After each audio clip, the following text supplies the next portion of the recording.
غرباء غرباء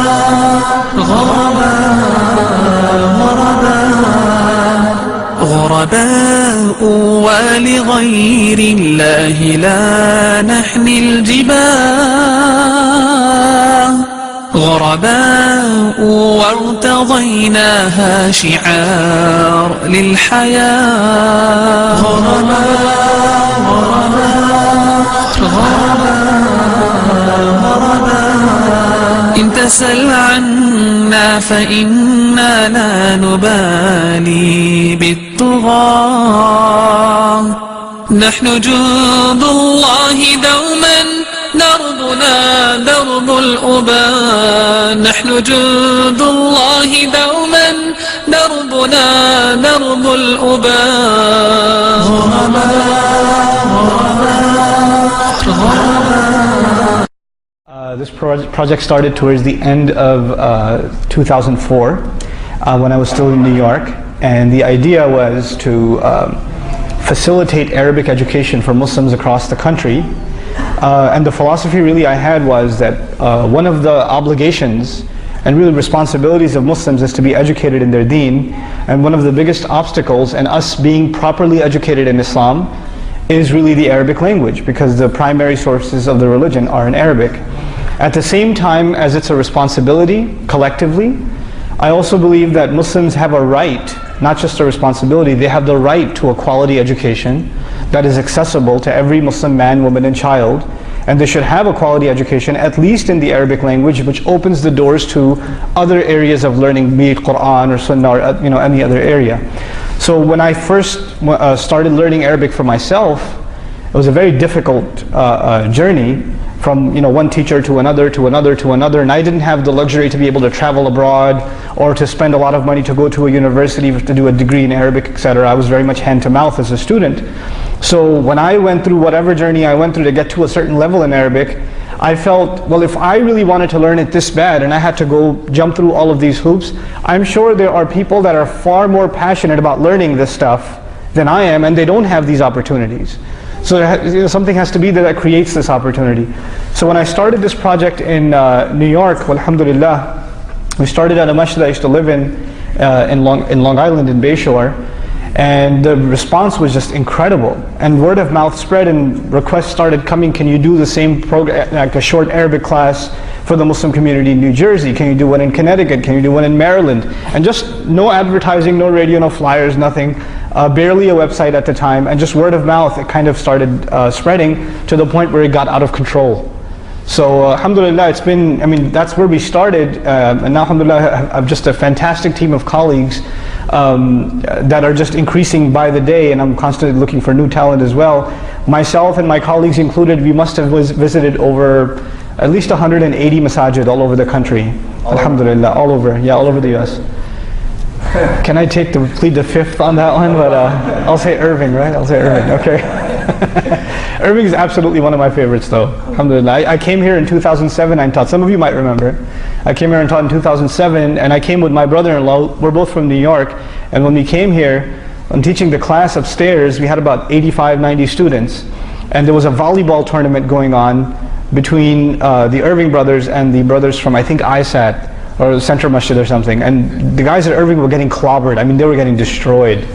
But well, I didn't know. I was just enjoying the fact that there were bleachers back there and people watching the game. And my brother-in-law and I, we're from New York. We don't really see that kind of activity. So we're like, is this Eid? Did we miss what's the party about? So we kind of decided to move it. But long story short, after all these years of traveling, the idea, the virus that got planted in my head was, we need to create like a serious program, not just something that introduces people to Arabic, but an actual proper alternative to traveling abroad to study Arabic over here in the US. And by Allah's grace and really miraculous help from Allah and completely unexpected, overwhelming support from all over the country, we were able to set up our mini campus right here across in what used to be the Nokia headquarters. So we've taken up the 5th floor, and we've started our program, alhamdulillah. And so far so good, inshallah ta'ala. That's good. So I've heard actually news about next year planning? Yeah, we started our registration for next year. And those of you that want to know more about it, inshallah, maybe towards the end of this program I can talk to you folks about it.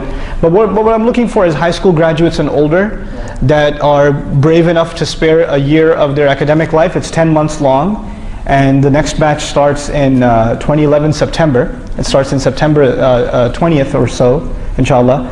And already, I mean, it's been a couple of weeks since we opened up registrations, and I don't have any Dallas applicants yet, but we have several applicants from outside the Dallas area already, alhamdulillah. So I'm hoping we see some more local participation this year, inshallah. So let's get down to the nitty and what role does a Muslim teen play in today's high school and college, and also even to the point of last question of being a young professional? Okay, so one thing at a time. Right, one thing at a time. Okay. The thing is that, when we're talking about the teen growing up in high school, the pressures and all the different, peer pressure that they get and the different levels of expectation that the parents have at home, how can you show them, give the perspective? I have kind of a weird perspective on this.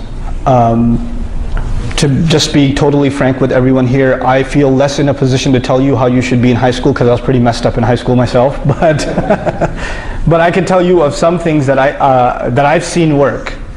And I want to start with a recognition that there are two ways you can look at Islam. There's really two main ways you can look at this deen in your life. And one of those ways is, well, what's the bare minimum that this religion wants from me? And after that it can leave me alone and I can do what I want. In other words, just tell me what I cannot do, the absolutely bad stuff that's going to land me straight to hell. Tell me that stuff. I won't do that stuff, and everything else, I'll just do what I want to do. That's how I want to live my life. I want to be free from the shackles of religion, basically. Okay? And this is actually the way most young people look at any religion.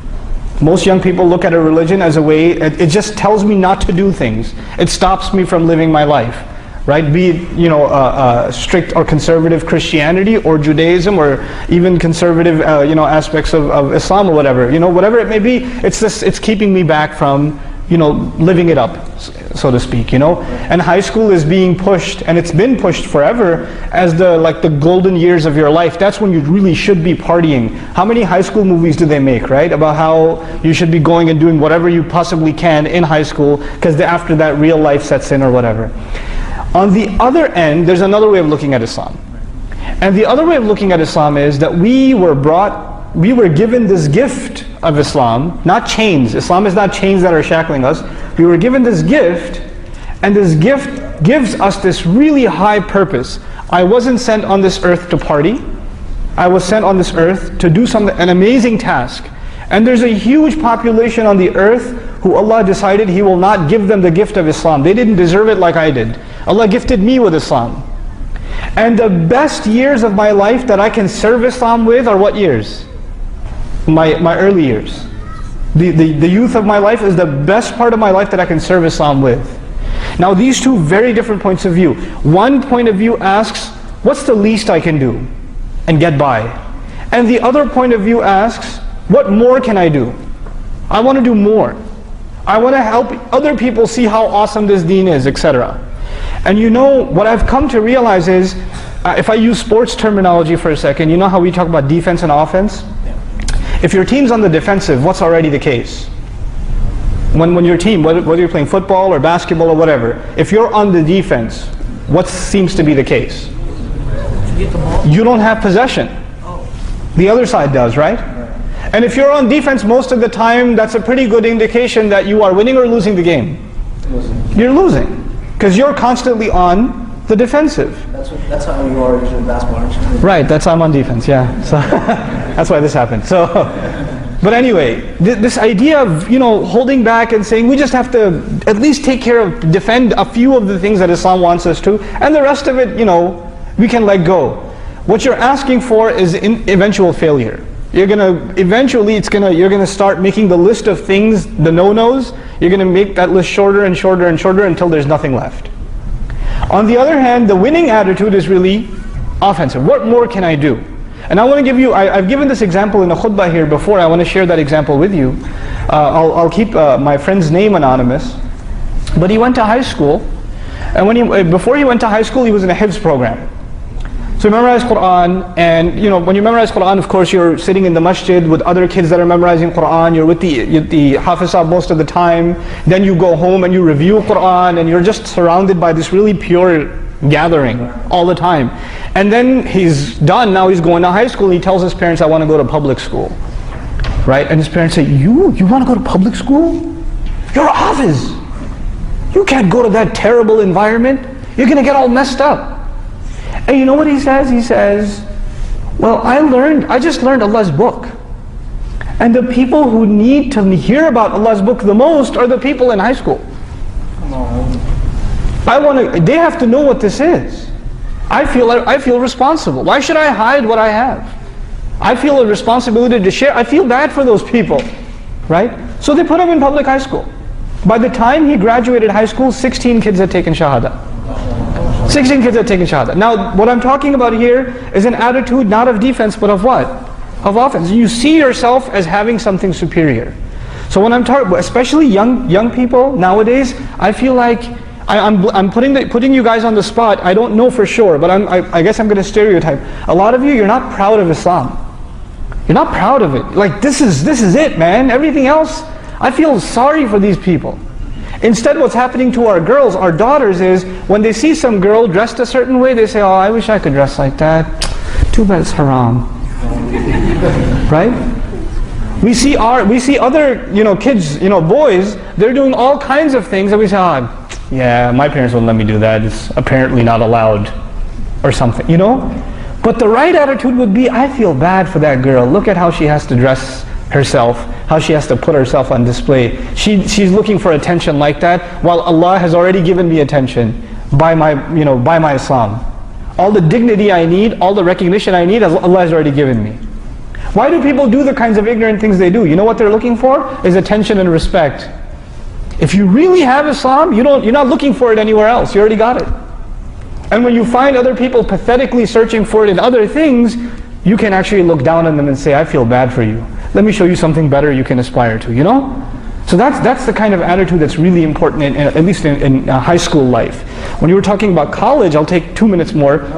When you're talking about college, in my opinion at least in my experience, college is a time where it's a world of ideas, right? You get exposed to so much more.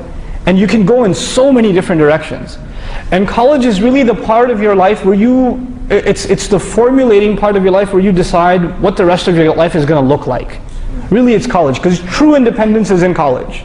That's where you really truly decide what direction in life you're going to take. Not just professionally, but what kind of person you're going to be, how you're going to carry yourself, what kind of priorities you're going to have in life. All of that kind of comes from what you're going to do in college. And a huge part of that is who you're around in college. If you're around a bunch of losers in college all the time, well, guess what? You're going to be one. If you're going to be around a bunch of go-getters in college, you're going to turn into one. That's what college is like. The thing to do in college, in my opinion, is to of course, take care of your academics, but on the other side, be heavily involved in something like an MSA. Use your spare time to do some productive stuff. Whether it be putting programs together, or you're doing food drives, whatever it is you're doing, whether it's study circles or something. But the MSA to me is like a lifeline in college. And if you're not part of it, you're really missing out on something that's going to hurt you way down the line. The role that the masjid is supposed to play in the life of a Muslim during college, the reality of it is that's what the MSA plays. And I know MSAs have problems and drama and all this stuff. There's a right here, his t-shirt, right? He made an MSA t-shirt that says, we know drama. Right, so, right, but that's true. Nonetheless, the Muslim Students Association, I think, at least for me, was a lifesaver. Wallahi, was a lifesaver. Had it not been for the MSA, Allahu A'lam, I would have never met anybody who would make me want to commit myself to praying regularly. I wouldn't have met somebody like that. So, yeah, through the MSA, and some of the great scholars we have going around nowadays are ex-MSA people. They came out of the MSA, So don't trivialize it. Don't think little of it. Really, make it a big part of your life in college, inshallah. And if your school doesn't have one, make one. You should be the one to make it. You should be the one to create it. And actually nowadays, so many high schools, I'm so proud of them, high schools are starting to make MSAs. I went to the MSA at Euless, the Trinity High School the other day. I was shocked. There was like 80 kids there. I was like, where did you people come from? You know? But subhanAllah, it's a thing of pride when Muslims come together and they're trying to do something like that. So that would be my advice for college. What was that last thing again? When you become zombies and you get into the workforce? Yeah, basically. Yeah, that's the last bit, right? The thing of it is, I'll just speak frankly, I think that Muslims in this country, for a long time, we haven't been creative. We have not been creative. Our idea of a good career is limited to 4 or 5 things, and if your children are not graduating in these 4 to 5 fields, then they have failed in life. Right? They're just, you know, what are you doing with your life? So if your son decides to, for example, get a bachelor's in history, you'll say, what are you doing? Is that why you brought you to America, to study history? No, no, no. Forget about history, worry about your future. Right? And do computer science and do like accounting, and you know, if you can't, you know, do, okay, no, first let's start with Jannatul Firdaus. Do med school, and then, you know, at least engineering, and if you can't do that, fine, a little bit lower, you know, kind of barzakhish, but you know, computer science. If you can't do CS, you can't be a programmer, at least do IT. Okay, fine, be an accountant, you know. Oh, education, way at the bottom, education. Right, so we have these, like, we figure out that these are the careers that are successful, and we push those on to our kids. Listen, this is not the British Empire leaving Pakistan and India behind, and the only careers left are the ones that the Brits left for us. This is not that anymore. This is a, really, I mean, I don't mean to be cliche, but it's a land of opportunity. Right? And there's so many creative fields that we could use Muslims in, and that you can, it's not just that it would be a great service to the community, but they can really be lucrative careers. So my first bit of advice would be to first, you know, identify for yourself, and college is the time to do that, and high school is the early time to do that. Identify for yourself what are the subjects and what are the areas of study or specialization that you find interesting, that you really like, genuinely like. And then in college, find out, like, speak to professionals in that field, speak to counselors, advisors, and find out what kind of career paths are available in that field that you personally really, really like, and not just like, but you're good at. These are 2 things that are important. Because you could really like something, but you're no good at it. Right? Don't do that. Because you won't get anywhere. And sometimes you're really good at something, but you don't like it at all. You're really great at it. You hate it though. And you go and do it anyway because you're good at it, and you know what happens? You're miserable your entire life because you hate going to work every day because you can't stand your job. Right? So it would be good, it would be an effort on your part to look for something, A, that you really like doing, and B, that you're good at, and then pursue a career in that field, inshallah ta'ala. And even if that doesn't happen, that's the ideal case, right? But even if that doesn't happen, have a career in which your life is not your career. Your life is not your career. I used to be in IT back in the day, way before, you know, we're talking about the age of Pentiums and, you know, 386. You guys don't know what that is. Okay, anyway, right? When Windows was the thing, right? So, but when I was in IT, you know what happened? Technology was constantly changing. So to keep up in your career, what did you have to do? You're at work when you're at work, and you're at work when you're home, so you can stay at work the next day to keep up with your career. So your work basically consumes you. And you have no energy, no time left to do anything else with your life. That is it, that's all you are. You ever seen people that work so hard, every time you talk to them, all they can talk about is work? That's all they can talk about. They can't think of talking about anything else. Why? Because that's all their life has become. Unfortunately, they're just a means to make some multi-million-dollar company some more money. That's all they've become, a cog in a machine. You have to have a career in which you have time left for yourself, for your family, for your community, for other things. A lot of people I know that were amazing in their MSA years. Man, these people were awesome. The moment their career started, they disappeared. We don't see, what happened to that guy? I don't know, he got a job. That's all last I heard of him, he got a job. That's what happened. They disappear. We don't see them at masajid, we don't see them in programs, we don't see them, you know, pursuing their study of deen. We don't see them. And in some cases it's understandable, you're busy with family and things, you know. But you know, it's something you have to be cognizant of. Don't lose who you were. Don't lose who you were. And if your children see you not having any activities outside of your career and doing the groceries, you know, they don't see you actively participating in wanting to learn the deen for yourself, in wanting to gain a better understanding, doing something for Islam, whether it be in the realm of da'wah or humanitarian work or whatever it may be. If they don't see that, how are they going to get inspired? You know? So these would be a few tidbits about just high school, college, and career. Inshallah. That's good. But coming back to the professional, what do you think about money making? Because a lot of guys, when I started making money, it was like, wow, my parents were giving $20 a week, and I was happy. So beyond that, it was just overwhelming. When the money started coming in. Right? Yeah, exactly. When the money started coming in. Yeah. How do you control that?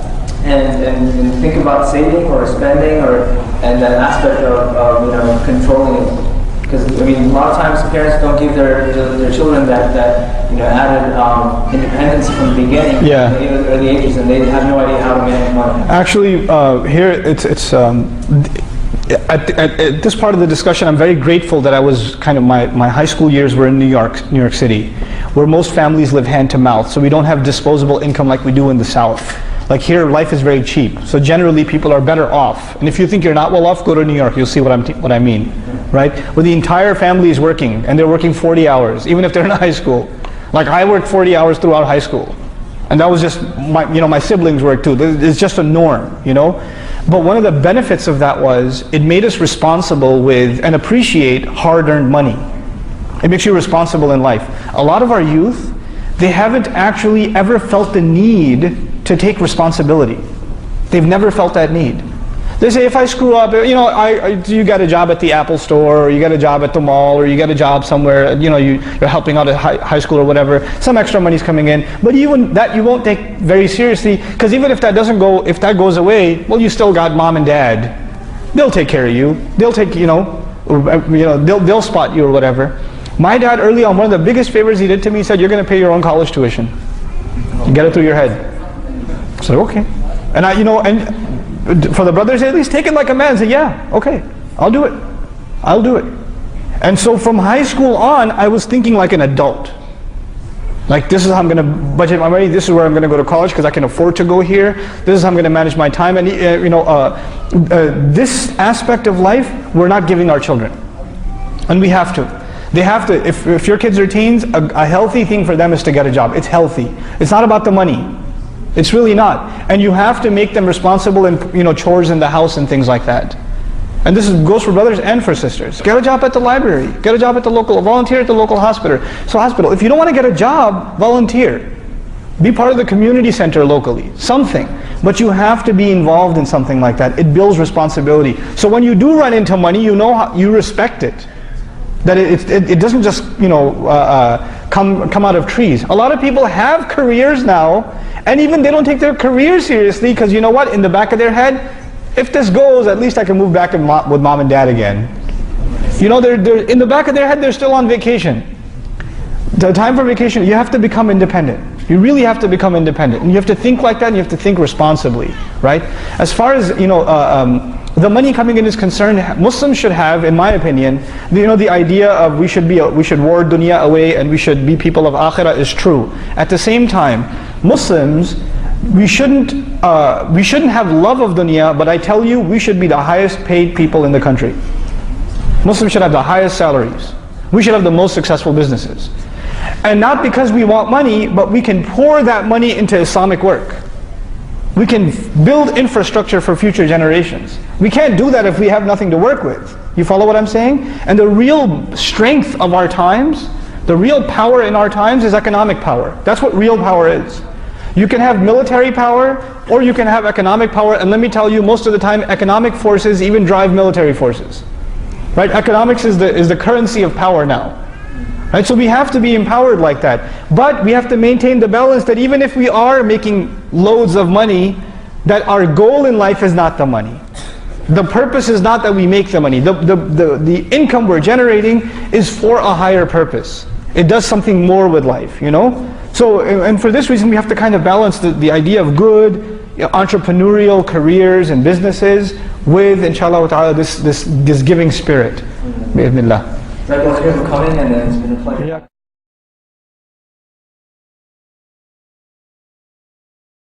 طلع البدر علينا من ثنيات الوداع وجب الشكر علينا ما دعا لله داع